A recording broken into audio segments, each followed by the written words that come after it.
हम्म, तो हम बात कर रहे थे area bounded bye inverse function के बारे में, सही है ना। तो हमने ये कहा था कि हमारा जो भी फंक्शन एफ एक्स दे रखा है, तो एफ एक्स फंक्शन का ही इनवर्स अगर आप लोगे तो वो क्या होगा, y equal to x line में का मिरर इमेज होगा इसका, ठीक है। एफ एक्स फंक्शन का मिरर इमेज होगा y equal to x line में, तो ये आपका फंक्शन हो गया एफ इनवर्स ऑफ एक्स। और इस एफ इनवर्स ऑफ एक्स को ही आपने क्या लिखा, f of g of y something इस तरह, या जी ऑफ एक्स इस तरह से लिखा हुआ था। अब हम इसमें क्या देखते हैं कि हमारा जो एफ एक्स फंक्शन है, तो f x function x axis में जो area under the curve form करेगा, तो इस ये कैसे मिलता है, इंटीग्रेशन ऑफ डायरेक्टली ए से बी तक का आप इंटीग्रेट कर दो एफ एक्स से डी एक्स को, तो ये मुझे एरिया दे देगा, इस ये वाला पोर्शन एरिया दे देगा। फिर इसका मैंने क्या किया, मिरर इमेज लिया एफ इनवर्स ऑफ एक्स।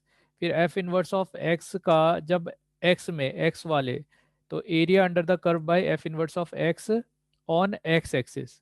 तो जब मैं एक्स एक्सिस में ये एरिया कैलकुलेट करता हूँ, ये वाला पोर्शन, तो हम क्या देखते हैं कि यहाँ पे आने वाला जो एरिया होगा, ये टोटल जो एरिया होगा, और एफ इनवर्स एक्स का, सॉरी एफ एक्स का वाई एक्सिस में जो एरिया इंक्लोज्ड होगा, वो दोनों एरिया सेम होता है। तो या आप डायरेक्टली एफ इनवर्स कैलकुलेट करो और उसके बाद एक्स एक्सिस में क्या एरिया आ रहा है वो देख लो, या आप इनडायरेक्टली क्या कर सकते हो, ये एरिया आपसे पूछा जाएगा, आप इसकी जगह पे यहाँ आने वाला जो ऑर्डिनेट है, देखो एफ इनवर्स के लिए ये वैल्यू क्या होगा, एक्स वाई इंटरचेंज हो जाएगा, तो ये एफ इनवर्स के लिए ऑर्डिनेट है, तो ये वाई का वैल्यू हो गया एफ इनवर्स के लिए।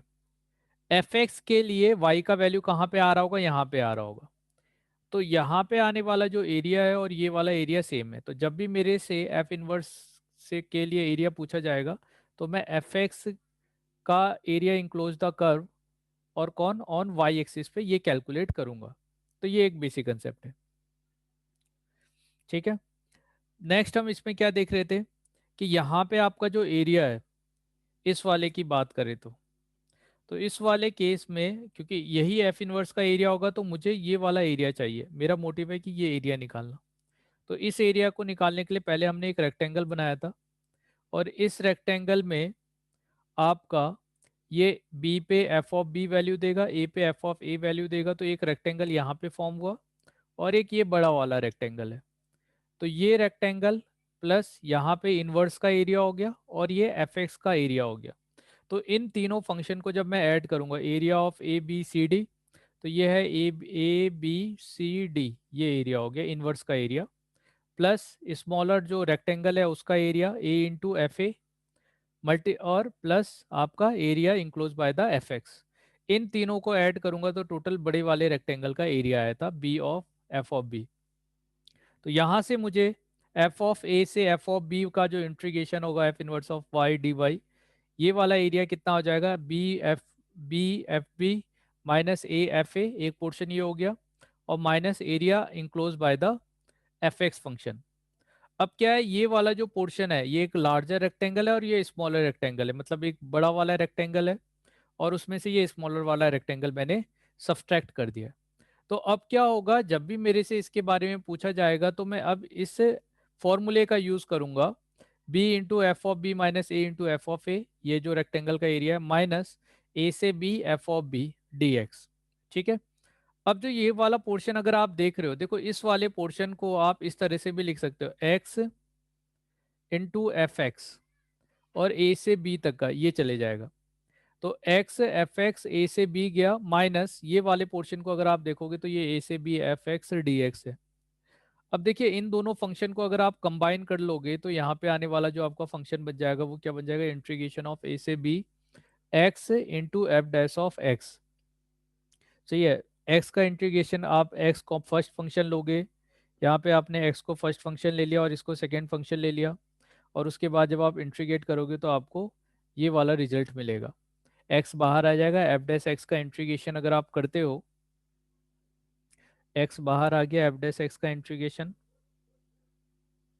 माइनस इंटीग्रेशन एक्स का डिफरेंशिएशन 1 और integration F dash of x d x something इस तरह से। तो यहाँ पे एक्स आया इंटू आपका एफ एक्स आएगा, minus integration of f x d X, ठीक है। और आप ये देखो, ये जो वैल्यू आप इंटीग्रल लोगे तो ए से बी यहाँ पे हो गया, ए से बी ये हो गया। तो इस तरह का आपको इंटीग्रल मिल रहा होता है। तो अब बात क्या है कि यहाँ पे जब आपने एरिया लिखा है, सही है, देखो आएगा इस वाले का वैल्यू का तो यही आएगा, मगर हम क्या जानते हैं कि area is a positive quantity, आपका एरिया पॉजिटिव होना चाहिए, सही है।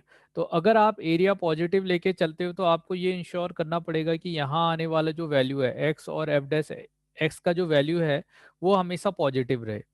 तो उसको पॉजिटिव बनाने के लिए आप क्या करते हो, इसकी जगह पे जो एक्स आपका आ रहा है इस एक्स की जगह पे मॉडुलस ऑफ एक्स लेते हो, सही है। तो ये आपका मॉडुलस ऑफ एक्स होगा और ये वाला पोर्शन आपका f dash x into D x हो गया। तो इस फॉर्म के थ्रू आप एरिया कैलकुलेट कर सकते हो। तो एक तो मैं इसके थ्रू कैलकुलेट करूंगा और एक हमारे पास सिंपल फॉर्मूला भी है, डायरेक्टली भी कर सकते हैं। कल जो हम परेशान हो रहे थे ना, तो उतना हमें करना ही नहीं पड़ता। तो आइए इसी क्वेश्चन से स्टार्ट करते हैं जो हमारे पास कल हमने क्वेश्चन लिया था। Let f x equal to x cube plus 3x+2 and gx is the inverse of f. Find the area bounded by gx, x-axis and the two ordinate x equal to -2 और x equal to 6। सही है। तो अभी क्या है कि यहाँ पे सबसे पहले आपको जो ऑर्डिनेट दे रखे हैं, मीन्स x इक्वल टू -2 और x इक्वल टू 6 दिया है, ये किसके इक्वल है? ये ऑर्डिनेट है, मतलब ये एफ एक्स के इक्वल होंगे। तो f of x equal to -2 हो गया, f of x equal to 6 हो गया। तो अभी इन दोनों को सॉल्व करके सबसे पहले आपको वैल्यू कैलकुलेट करना है कि कितना वैल्यू आएगा एक्स का। और एक्स किसके लिए? इसके लिए, इसके रिस्पेक्ट में बात करें हम एफ एक्स के। तो x cube plus 3x+2 equal to -2 किया, तो यहाँ से x cube plus 3x+4 equal to 0 आ जाएगा ये। और अब यहाँ पे x इक्वल टू -1 पुट करेंगे तो ये सेटिस्फाई करेगा इसको, ठीक है। तो यहाँ से हमारा क्या आया था, एक वैल्यू आया था x इक्वल टू -1। सेकेंड जो था, ये इतना इक्वल टू ऑर्डिनेट आपका 6 से दे रखा है, तो हमने इसको 6 के x cube plus 3x+2 equal to 6 के इक्वल कर दिया। तो यहाँ से x cube plus 3x-4 equal to 0 हो जाएगा, ये वाला वैल्यू हो जाएगा। और यहाँ से आपको नेक्स्ट वैल्यू क्या मिल रहा है, x equal to 1, satisfy the above equation. तो एक एक्स इक्वल टू -1 आया, एक एक्स इक्वल टू 1 आया। थर्ड आपको क्या ध्यान रखना है कि एक्स इक्वल टू 0 पे फंक्शन का क्या वैल्यू आता है। तो अब मुझे तीनों वैल्यू मिल गए। देखो 0 से यहाँ से स्टार्ट हुआ 1 से, और 1 पे 6 वैल्यू है, और फिर x इक्वल टू 0 पे ये 2 है, और 2 के बाद जाके यहाँ पे x इक्वल टू -1 पे इसका वैल्यू -2 है। अब इसका इंटीग्रेशन कैलकुलेट करना है, सही है। अब देखिए क्या है कि हम एक बेसिक चीजें मिस कर रहे थे वहां पे। जब मेरे पास कोई दो फंक्शन देता है, मान लीजिए इस तरह से फंक्शन दिया, और एक यहाँ पे इस तरह का कर्व दिया, एक कर्व ऐसा गया है और दूसरा कर्व इस तरह से गया हुआ है, और मुझे इन दोनों के बीच का एरिया कैलकुलेट करना है ना, ये वाला एरिया कैलकुलेट करना है।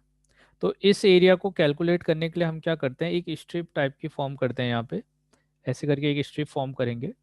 और इस स्ट्रिप में यहाँ पे आपका जैसे y2 वैल्यू आया, ये y1 वैल्यू आया, तो आपने इंटीग्रल कर दिया था 0 से समथिंग अगर a तक का गया है, y2 minus y1 into D x, या आप y1 की जगह पे f(x) जो भी फंक्शन है वो ले सकते हो। क्लियर है। तो इस तरह से हमें क्या है, इसके मिड का जो एरिया था वो मिड वाला एरिया आ गया था, दोनों फंक्शन के बीच का एरिया, ये वाला एरिया आ गया था, ठीक है। एक ये बेसिक कंसेप्ट यहाँ पे आपको याद रखना है, जिसका मैं यूज करूंगा। सेकेंड कंसेप्ट क्या है कि अभी तक का हमने जैसे एरिया निकाला था, जैसे आपने जब एक्स एक्सिस लिया तो एक्स एक्सिस तक का एरिया ये था, ठीक है।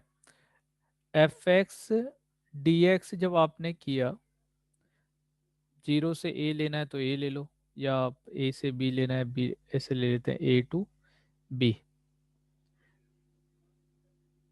तो ए से बी, एफ एक्स से डी एक्स से हमें ये वाला एरिया मिल गया। तो अभी क्या है इसमें, मैं इसको एज ए रेफरेंस कंसिडर करके चल रहा हूँ कि इसके रिस्पेक्ट में आप एरिया कैलकुलेट कर रहे हो। मगर क्या होगा अगर इसकी जगह पे मैंने एक लाइन ड्रॉ कर दिया यहाँ पे, और y इक्वल टू -3 ले लिया। अब मैं चाह रहा हूँ कि इन दोनों फंक्शन के बीच में एरिया कितना है, ठीक है। तो हम क्या करेंगे, ये वाला जो फंक्शन है, ये फंक्शन आपका यहाँ से लेके इन्फिनिटी तक का एरिया दे,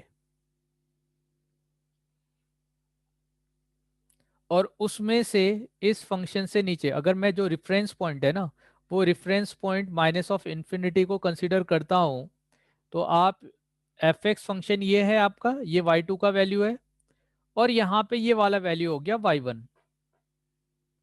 सही है।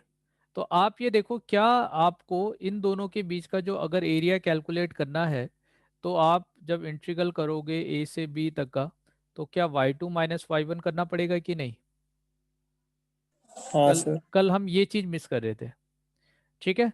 तो अगर मुझे निगेटिव एक्सिस तक का भी एरिया चाहिए ना, यहाँ तक का एरिया चाहिए, तो मैं ये फंक्शन माइनस ये वाला फंक्शन कर दूंगा, तो इसके बीच में इन बिटवीन जो भी एरिया होगा वो एरिया मुझे मिल जाएगा। तो यही बेसिक कंसेप्ट का हमें यहाँ पे यूज करना है।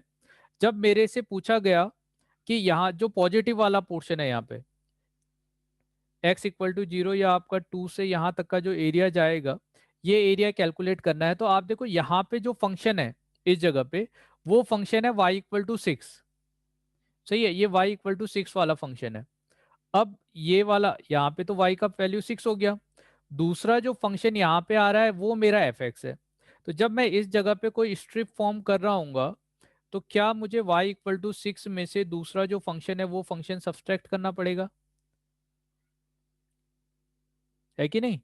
तब जाके तो इसके बीच का वैल्यू मिलेगा। इसलिए हमने क्या किया था, यहाँ पे 6 माइनस एफ एक्स किया। 6 वाला जो फंक्शन है, ये वाला जो फंक्शन है, इस वाले फंक्शन में से आप एफ एक्स वाला सब्सट्रैक्ट करो और उसके बाद इंटीग्रेट कर दो यहाँ से यहाँ तक का।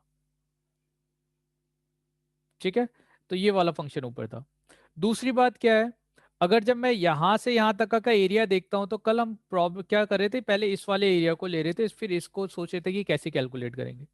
इसकी बजाय आप क्या करो, मान लो कि आपका रेफरेंस पॉइंट इन्फिनिटी पे है, माइनस इन्फिनिटी पे, और ये आपका y2 फंक्शन है, और उसमें से ये वाला जो एरिया है वो सब्सट्रैक्ट कर दो। तो इसको सब्सट्रैक्ट करने के लिए आपको क्या करना पड़ेगा, ऊपर एफ एक्स फंक्शन है, नीचे आपका y equal to minus of 2 है। तो एफ एक्स फंक्शन में से आपने माइनस कर दिया माइनस ऑफ वाई, और y का वैल्यू यहाँ पे कितना है, माइनस ऑफ 2। तो अब जो आपको एरिया मिल रहा होगा वो डायरेक्टली यहाँ से यहाँ तक का एरिया मिल जाएगा। इस वजह से हमने क्या किया, एफ एक्स किया माइनस माइनस ऑफ 2 कर रखा है। ठीक है। और इसका इंटीग्रेशन -1 से 0, और 0 के बाद आपका 1 तक का जाएगा, ये वाले 6 माइनस एफ एक्स फंक्शन का एरिया। सही है ना। फिर उसके बाद मैंने इसको इंटीग्रेट कर दिया, एफ एक्स फंक्शन मेरा x cube plus 3x plus 2 दिया है, माइनस माइनस प्लस हो जाएगा, 2 हो जाएगा। दूसरा 6 माइनस एफ एक्स जो दिया है x cube minus 3x minus 2, तो -1 से 0 इंटीग्रेट करना है, 0 से 1 इंटीग्रेट करना है। तो यहाँ पे आपका इसका इंटीग्रेशन x⁴/4 और इसको इंटीग्रेट कर दिया, और -1 से 0 वैल्यू पुट कर देंगे। फिर यहाँ पे 6 माइनस 2 करेंगे, 4 आ जाएगा, 4 का इंटीग्रेशन 4x, एक्स क्यूब का इंटीग्रेशन -x⁴/4 -3x का आपका -3x² 2 हो जाएगा। तो ये इंटीग्रल वैल्यू आ जाएगा, ये इंटीग्रल वैल्यू आ गया। ठीक है। अब उसके बाद जब मैं 0 और 1 पुट करूंगा, तो 0 पुट करने पे 0, -1 पुट करने पे आगे से माइनस आके ये वैल्यू आ जाएगा। सिमिलरली यहाँ पे ये वैल्यू आ गया। ठीक है। तो अब क्या है कि आपका देखो 4, 4 यहाँ हो गया, 4 यहाँ पे हो गया, तो ये 4 माइनस ऑफ समथिंग हो जाएगा, 4 माइनस ऑफ समथिंग यहाँ पे। तो ये वाला वैल्यू और ये दोनों वैल्यू सेम आ रहे हैं। ठीक है। तो मैंने इसको वैल्यू लिया और इसको 2 टाइम्स कर दिया, 2 टाइम्स करने के बाद कैलकुलेशन क्या है, नॉर्मल, और यहाँ से अपने को क्या मिल गया, 9/2 मिल गया। सही है। एक मेथड तो ये है आपका। सही है। तो आपको ये बात ध्यान रखना पड़ेगा कि इस तरह से निगेटिव अगर आता है, तो ऐसा ही नहीं है कि हम जो इंटीग्रल करेंगे वो आपका एक्स एक्सिस तक का ही मेजर करना है, आप यहाँ तक का भी ले सकते हो। रेफरेंस पॉइंट जो है जिसके रिस्पेक्ट में आप एरिया निकाल रहे हो, उसे आप चेंज कर सकते हो दो फंक्शन के बीच में। सही है। तो एक ये हो गया, और कल इस मेथड का यूज किया था प्रिंस ने। ठीक है। और मुझे बहुत अच्छा लगा ये जो मेथड इन्होंने सोचा, ये इनका पूरा यूनिक मेथड है। कंसेप्ट क्या यूज किया है, देखो अभी जो मैंने यहाँ पे आपको बताया कि एक्स एफ डैश एक्स लिया जाएगा, तो यहाँ पे जो एक्स है उसको आपको मॉडुलस में लेना पड़ेगा। क्यों? क्योंकि अगर आप x F dash x directly लोगे, तो ये एक्स निगेटिव भी हो सकता है। अगर ये निगेटिव होगा, तो उस केस में क्या हो जाएगा, आपका जो ओवरऑल वैल्यू है, हो सकता है कि कुछ एरिया पॉजिटिव आ रहा हो, कुछ एरिया निगेटिव आ रहा हो। इस वजह से क्या किया गया है, अब इसमें इस मेथड को देखते हैं, इसमें क्या है। जो मेरा एरिया होगा फंक्शन का, इनवर्स फंक्शन का एरिया मुझे लेना था, तो इनवर्स फंक्शन हमने ले लिया, और इनवर्स फंक्शन के बाहर से मॉडुलस लगाया हुआ है। सही है। अब जो ये मॉडुलस हमने लगाया हुआ है, ये इसलिए लगाया है क्योंकि हम इंश्योर करके चलें कि हमारा जो एरिया है वो एरिया क्या हो, पॉजिटिव हो।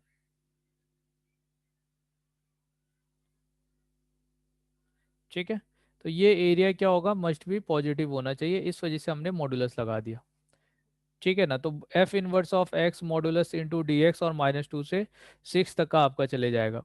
अब क्या किया है, जैसे हम फंक्शन को जब इन्वर्स करते हैं तो उसको हम कहते थे कि भाई हमारा जो एक्स फंक्शन है या हमारा जो F inverse of x function है, तो इस एफ इनवर्स ऑफ एक्स को हमने क्या कह दिया था, जी ऑफ एक्स बोल दिया था। तो इस जी ऑफ एक्स की जगह पे हमने क्या कंसीडर कर लिया कि ये जो एक्स है, क्योंकि बार बार आ रहा है, तो इसको हमने कोई दूसरा वेरिएबल मान लिया कि एक्स इक्वल टू सपोज आपका एफ ऑफ जेड हो जाए। तो अगर ये x आपका एफ ऑफ जेड के इक्वल होगा तो इसका जब इंटीग्रेशन करोगे तो आपको d x equal to f z of f dash of z और डी जेड मिल जाएगा। और दूसरी बात हम ये जानते हैं कि f inverse of f x equal to क्या हो जाएगा, आपका x हो जाएगा। ठीक है, अब बस आपको यहाँ से ये वाला पोर्शन इतना समझना है।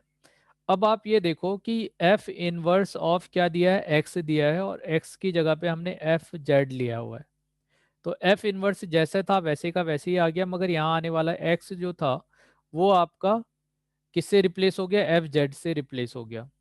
दूसरी बात क्या है, यहाँ पे जो डी एक्स आ रहा है, इस डी एक्स को मैं रिप्लेस कर दूंगा एफ डैश ऑफ जेड और डी जेड से। तो यहाँ पे एफ डैश ऑफ जेड और क्या आ गया, आपका डी जेड आ गया। सही है, ये हो गया। अब इस वाले वैल्यू को देखते हैं कि ये क्या है। क्योंकि हमारा यहाँ आने वाला जो वैल्यू है वो वैल्यू किसका है, ये एक्स का वैल्यू है। ठीक है, तो x इक्वल टू यहाँ एक वैल्यू -2 आया है और एक x का वैल्यू 6 आ रखा है। मगर क्योंकि मेरा x जो है वो एफ जेड के इक्वल था, तो यहाँ से मेरा जो z होगा वो z equal to f inverse of -2 आ जाएगा, और यहाँ से आपका एफ इनवर्स ऑफ -6 आएगा। तो ये एफ इनवर्स ऑफ -2 और एफ इनवर्स ऑफ 6 वाला वैल्यू यहाँ आ गया। तो अब जो मेरा पूरा फंक्शन है या एरिया है वो किसके फॉर्म में कन्वर्ट हो गया, आपका जेड के फॉर्म में कन्वर्ट हो गया है। जेड आपका कोई वेरिएबल हो गया, और ये वेरिएबल किसका डोमेन है, ये एफ एक्स का डोमेन है। ठीक है, यहाँ पे जो जी ऑफ जेड, ये जो एक्स है ना, इसकी जगह पे हमने जेड ले रखा है। ठीक है, एक्स की जगह पे ये वाला वैल्यू। तो आप ये देखो, एफ इनवर्स ऑफ -2 और F inverse sorry F inverse of 6 और एफ इनवर्स ऑफ -2, ये हो गया। अब एफ इनवर्स ऑफ एफ जो है, जो एफ इनवर्स ऑफ एफ होगा या फॉफ होगा, तो ये हट जाएगा और इसकी जगह पे ये किसके इक्वल होगा, एक्स के इक्वल होगा। तो देखो बाहर से क्योंकि मॉडुलस है यहाँ पे, तो इस मॉडुलस की वजह से इस वाले पोर्शन से हमें मॉडुलस ऑफ जेड मिलेगा, और एफ डैश ऑफ जेड जो है वो तो ऐसे ही की रहेगा। ठीक है, ये इंडिपेंडेंट ऑफ मॉडुलस था। तो F dash of z d Z हो गया, ये वैल्यू हो गया। अब क्योंकि जब मैंने इसको कैलकुलेट किया था, ऊपर ही कैलकुलेट किया था, तो यहाँ से आपका एक वैल्यू -1 आया था और एक वैल्यू आपका 1 आया था। तो आप -1 से इसको इंटीग्रेट कर रहे हैं 0 तक का, क्योंकि यहाँ पे मॉडुलस चेंज हो जाएगा, फिर 0 से 1। तो -1 से 0 के बीच में मॉडुलस ऑफ जेड है, वो माइनस ऑफ जेड का वैल्यू देगा। एफ डैश ऑफ जेड का मतलब हो गया एफ एक्स जो आपका दे रखा है, ये आपका एफ एक्स है, इसकी जगह ही आप एफ जेड ले लो। तो एफ जेड आपका क्या हो जाएगा, Z³ +3Z+2 हो जाएगा। और इसको डिफ्रेंशिएट कर दो, इसको डिफ्रेंशिएट करेंगे तो आपका f dash of z equal to 3Z² + 3 आ जाएगा, ये वैल्यू आ गया। तो जेड आया, यहाँ पे निगेटिव है तो माइनस ऑफ जेड आएगा, इसका डिफ्रेंसिएशन 3Z² + 3 हो गया, और 0 से 1 हो गया, और क्योंकि 0 से 1 में मॉडुलस ऑफ जेड पॉजिटिव होगा तो जेड ले लिया, और इसकी जगह पे 3Z² + 3 DZ आ जाएगा। ठीक है, ये वैल्यू हो गया। फिर आपको नॉर्मली इंटीग्रेट कर देना है जैसे है, तो इसको जेड से मल्टीप्लाई किया हमने, इंटीग्रेट किया, यहाँ पे जेड से मल्टीप्लाई किया, इंटीग्रेट किया। तो फाइनली इंटीग्रेट करके और जो आप कैलकुलेशन करोगे यहाँ पे, तो इस कैलकुलेशन के बाद यहाँ से भी आपका वैल्यू 9/2 आ जाएगा। तो ये दो आपके पास मेथड है, आप ये मेथड भी यूज़ कर सकते हो, और आप इस तरह का मेथड भी यूज़ कर सकते हो जो मैंने आपको पहले बताया। सही है ना, तो ये दोनों ही मेथड से आप क्वेश्चन सॉल्व कर सकते हो। अब देखिए सेम वही क्वेश्चन दूसरा जो हम क्वेश्चन कर रहे थे, let f x equal to x³ + 2x² + 2x + 1, एक तो ये फंक्शन दिया है, और जी एक्स दे रखा है वो इन्वर्स है, और find the area bounded by the g x function x axis और एक्स इक्वल टू -3 और एक्स इक्वल टू 6। ठीक है, ये वैल्यू दिया है। अब यहाँ पे आपको बस इसी बात का ध्यान रखना है कि ये ऑर्डिनेट है हमेशा। तो पहला स्टेप आपका क्या होगा, जो ऑर्डिनेट दे रखा है उस ऑर्डिनेट के रिस्पेक्ट में आप पहले x का वैल्यू निकालो। हाँ, कई बार इस x में और इस x में कंफ्यूजन होता है और ये वाला वैल्यू डायरेक्टली यहाँ पे पुट कर देते हैं बच्चे, वो गलती हमें नहीं करनी है। तो f of x equal to -3 ये ऑर्डिनेट है, इसको सॉल्व किया तो x³ + 2x और 1 आ जाएगा, ये वाला वैल्यू हो गया। और ये इक्वल टू कितना है, -3 के इक्वल है। दूसरा आपका x³ fx इक्वल टू 6 है, तो ये इतना इक्वल टू हमने 6 ले लिया, ये हो गया। ठीक है, तो ये -3 इधर आएगा, ये 4 हो जाएगा। फिर जब हमने इसमें x इक्वल टू -2 पुट किया तो इसको सेटिस्फाई कर रहा था, तो एक वैल्यू कितना आ गया यहाँ पे, -2 आ गया। ठीक है, और दूसरा इसको जब हमने सॉल्व किया तो यहाँ पे x का वैल्यू 1 सेटिस्फाई कर रहा है, तो ये दो वैल्यू हो गए। और दूसरी बात आपको ये ध्यान रखना है कि x इक्वल टू 0 पे मेरे फंक्शन का वैल्यू क्या है। तो जब मैं इसमें 0 पुट करूंगा तो 0 0 0 और कितना बचेगा, बस 1 बचेगा। तो एफ एक्स का value at x equal to 0 पे कितना आ जाएगा, 1 आ जाएगा।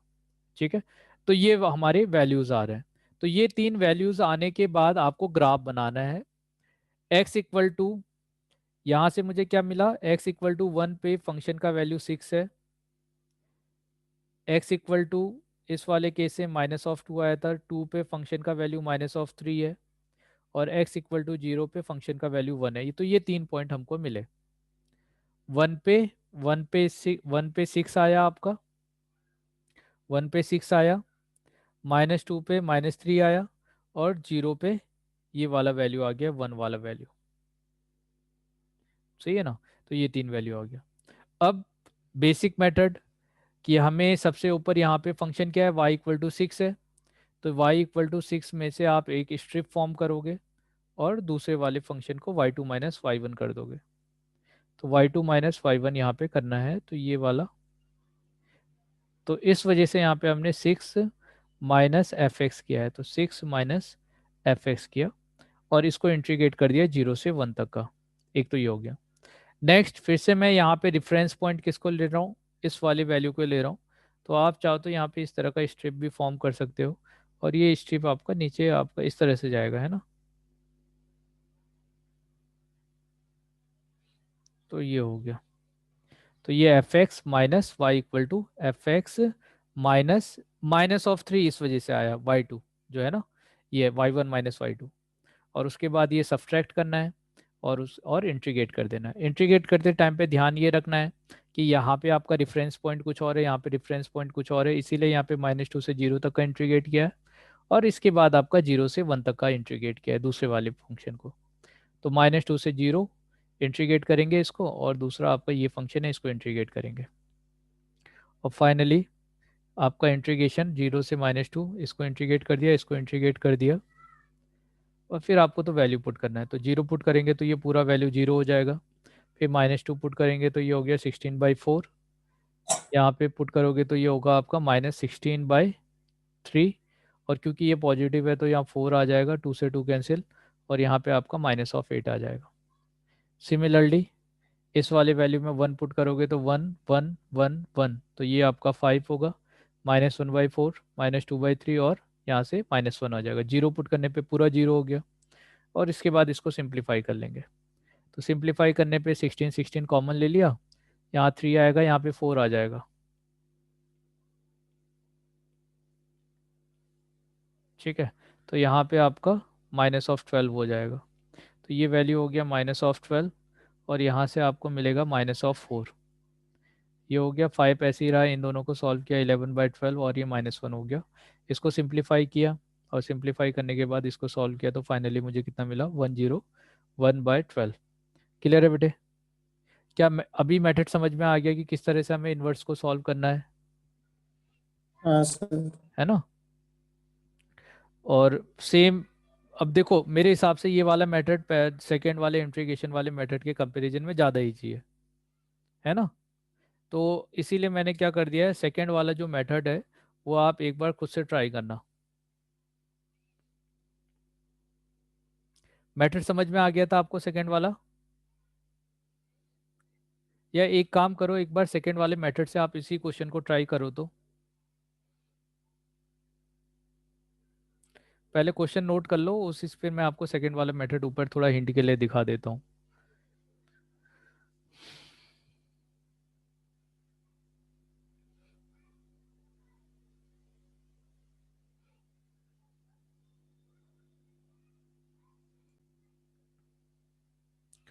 देखो, यहाँ तक का तो मेथड दोनों में सेम ही है। मतलब आपके पास जो ऑर्डिनेट दे रखा है, तो इस ऑर्डिनेट से यहाँ पे जो आपका इसको सॉल्व करोगे, है ना, इसको रख के इसको सॉल्व करके एक्स का जो वैल्यू निकालोगे, तो यहाँ पे एक्स इक्वल टू जैसे -2 आ गया, यहाँ पे एक्स इक्वल टू 1 आ गया। तो ये वाला मेथड यहाँ तक का तो सेम है। सही है। और आपको ये ध्यान रखना है कि निगेटिव वैल्यू जो आ रहा है -2 से 0 तक का एक इंटीग्रेट होगा, और 0 के बाद आपका इंटीग्रेशन होगा। तो बस इसमें क्या डिफरेंस आ रहा था आपका जो क्वेश्चन दिया हुआ है।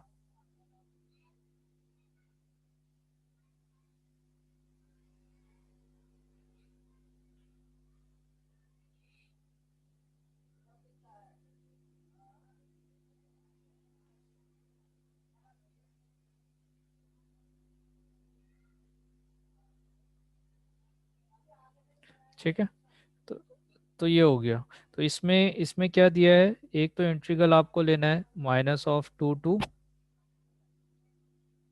से 1 तक का जा रहा था, और modulus of F inverse of x और डी एक्स।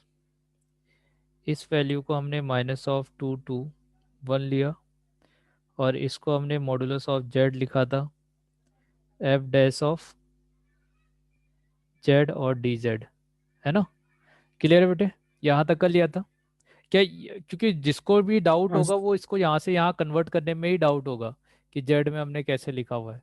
क्योंकि इसके आगे तो आप सिंपल है कि आपको -2 टू 0, और क्योंकि आपका जेड मॉडुलस है तो ये -जेड देगा, f dash of z d z plus 0 to 1, और z f dash of z d z आएगा।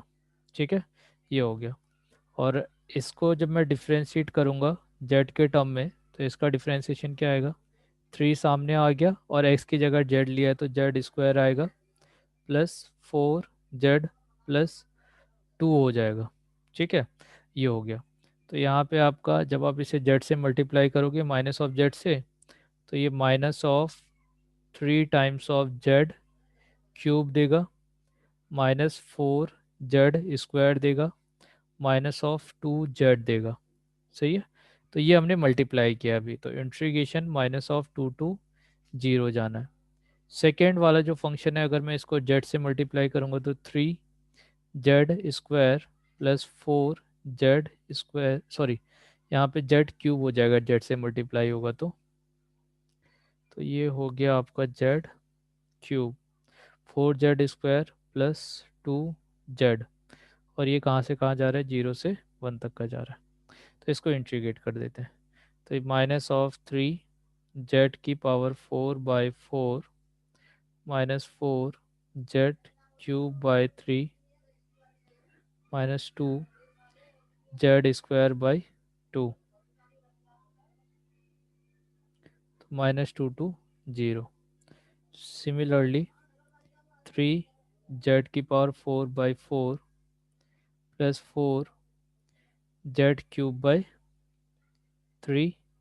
+2 जेड स्क्वायर/2 हो गया, और ये 0 से 1 चले गया। तो आप तो बस ये वैल्यू पुट करना है, कैलकुलेशन करना है। 0 पुट करेंगे तो सभी 0 हो जाएगा, -2 पुट करें तो -2 पुट करेंगे तो -3, और 16/4, तो 16/4 4 हो जाएगा, -4/3, और ये आपका -8 हो जाएगा। अच्छा, पहले तो आप जीरो, अच्छा 0 पुट करोगे तो 0 आ जाएगा ना, सभी 0 हो जाएगा।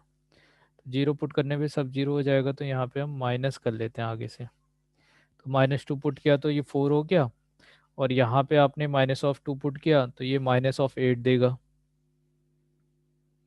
-2, 2 से 2 कैंसिल आउट हो गया, 2 × 2 4 हो जाएगा। तो यहाँ आने वाला वैल्यू कितना हो जाएगा आपका, 4 हो जाएगा। प्लस 3/4, 1 पुट करेंगे तो यहाँ 4/3 हो गया, और ये आपका 1 हो जाएगा, 0 पुट करने पे 0 आ जाएगा।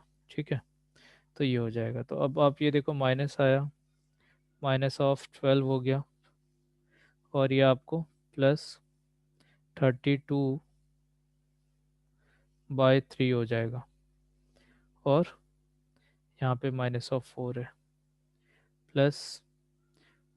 +39 प्लस ये तो 25/12 +1 हो गया।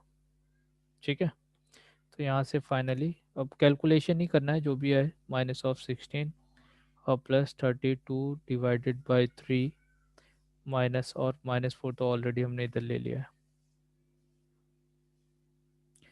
+12 अगर इसमें ऐड कर दोगे तो 37/12, और यहाँ पे जो वैल्यू है -48 +32/3 और +37/12।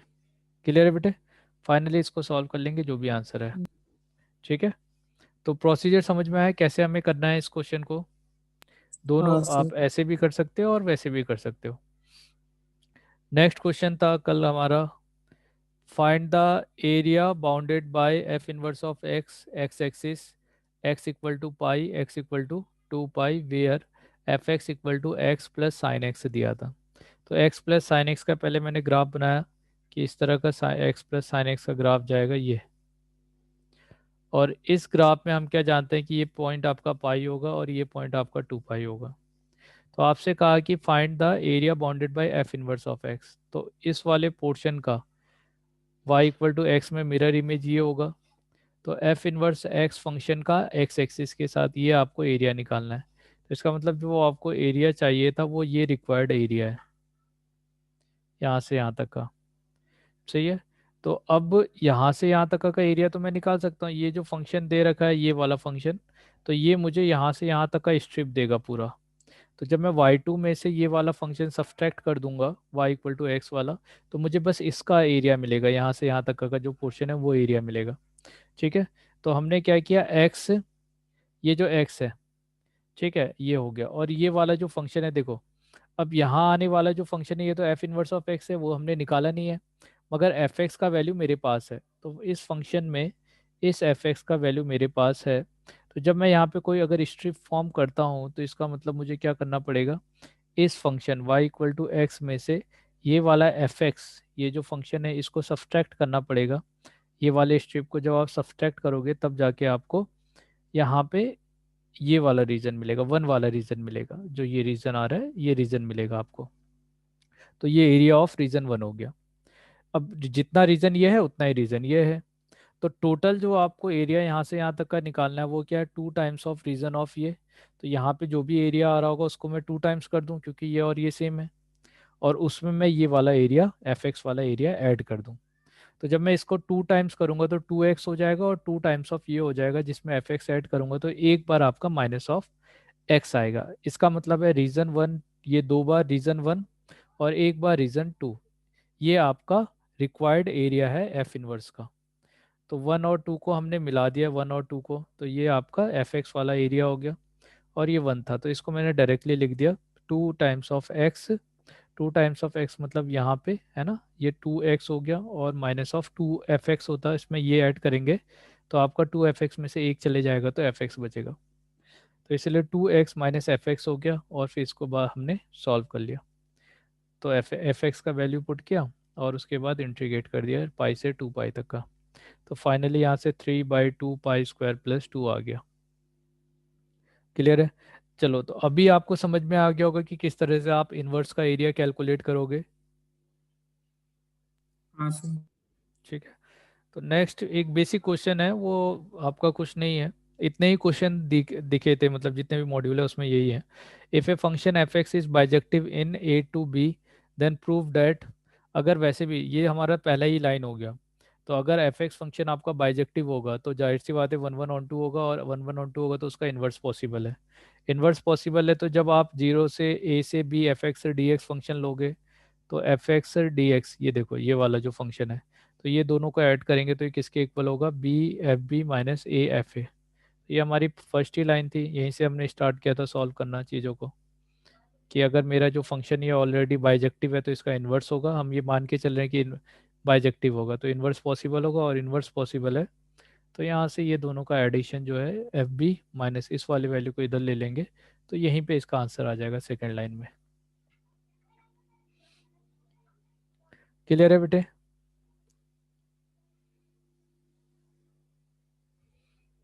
हाँ सर। चलिए, तो आपका ये इन्वर्स वाला पोर्शन क्लियर हो गया।